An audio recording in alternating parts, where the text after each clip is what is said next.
My name is Zach, and today I'll be part of the debate over whether we should ban the use of animals in laboratory experiments for medical use. This topic is becoming more concerning as there's a growing there's a growing concern among many animal rights groups, including PETA, NEAS, and the Humane Society, that animals being tested on do not need to be tested on, and that they're being abused. The need for this is based upon 3 points. The first being that the animals are being put through cruel and inhumane testing. These animals' lives are devoted to torture and pain with eventual death, and there's no good outlook for them. The second point that I'll be covering is that the results of these tests do not yield much usable or relevant research for humans. And the final point is going to be that there are more efficient, relevant alternatives to animal testing than using animal testing for medicinal use. So for the first point, that testing on animals is cruel and inhumane, every year in the United States, about 25 million animals, with some estimates even going up to the 100 million, claim that they are being used in animal testing. And the reason that the estimates go up to 100 million is that the majority of animals being tested are not regulated. This includes rats, mice, birds, and fish.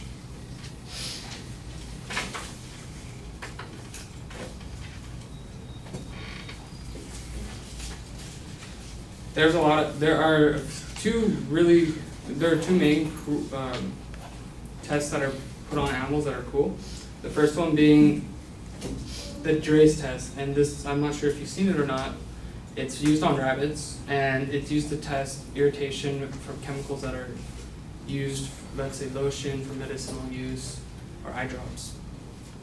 The Draize test is basically, they clip open the rabbit's eyes, and then they apply the chemical to the eyes, and they wait for it to see if it gets irritated over a 2-week span. At the moment it becomes irritated, they jot down that the chemical is bad, and then the rabbit gets to die.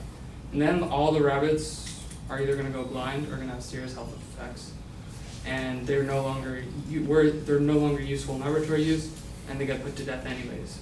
They're put through extreme pain, and the testing for it is arguably not useful for humans. The second test that I'll be talking about is the LD50, also known as the lethal dose 50 test. This is used on rodents, primarily mice and rats, and it's used to determine if a chemical will kill at least 50% of a population. These tests use anywhere between 60 to 200 subjects, and are all bred to die in the end. They're given a chemical, and if they don't die within a few hours or a few weeks, then they'll be put to death in the end anyways. These animals are viewed as disposable, and it's a cruel way to treat another living thing for results that are arguably not usable for humans. Which brings me to my second point, that these results are not usable for humans. The Draize test that I talked about is a great example of this. They put through immense pain, and the Draize test, just a reminder, it's the one with the rabbits, and it's used on their eyes. The Draize test causes immense pain and suffering, but it has no useful effects for humans at all. Human eyes and rabbit eyes differ greatly, and a few examples would be that rabbit eyes are thinner than human eyes, although they're bigger. They can withstand a higher threshold of pain, and they're less efficient in tearing up, which means that sensing irritation in their eyes is not the same as it is for humans, and that the chemicals applied to the eyes do not affect it the same way humans do. Either way, they're put through immense pain, and the results of these experiments are wasteful. You're just wasting animal lives, and the humans gain nothing from it.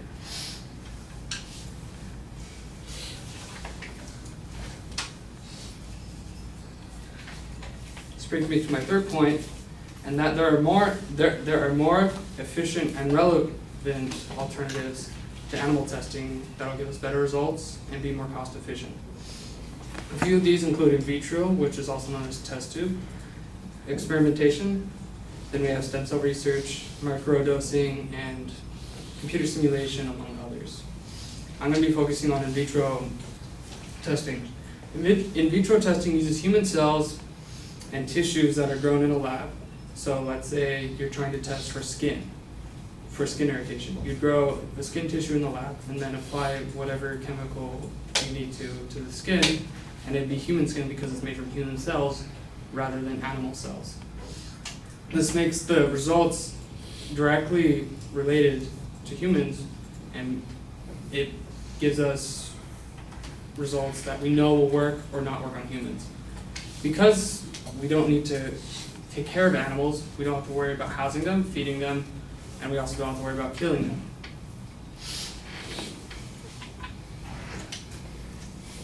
Because the effects are directly observable in humans, this is a highly more efficient way of testing for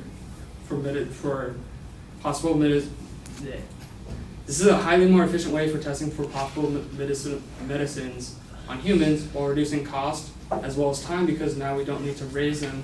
We just grow it in the lab and then we test it on what we just grew in the lab. And through this, we can avoid abusing animals and we can save time and money.